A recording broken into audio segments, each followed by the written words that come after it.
আজকে আলোচনা করব ক্লাস 7-এর চতুর্থ অধ্যায় অনুশীলনী প্রশ্ন। 1 নম্বর কোশ্চেন আছে, দিল্লির সুলতানদের কখন খলিফাদের অনুমোদন দরকার হতো? 1 নম্বর পয়েন্ট করব প্রতীকী কৃতিত্ব। যদিও মুসলমানরা স্বতন্ত্রভাবে শাসন চালাতেন, খলিফার অনুমোদন তাদের ইসলামী বিশ্বের অংশ হিসেবে পরিচিতি হতে সহায়তা করত।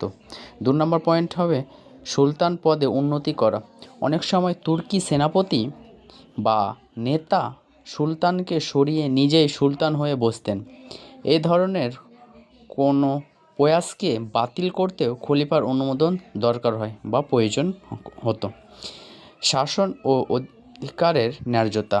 দিল্লির সুলতানদের শাসন ও অধিকারের ন্যায্যতা নিয়ে প্রশ্ন উঠলে সুলতানরা খলিফার আনুগত্য স্বীকার করে তার অনুমোদন চাইতেন। Thank you.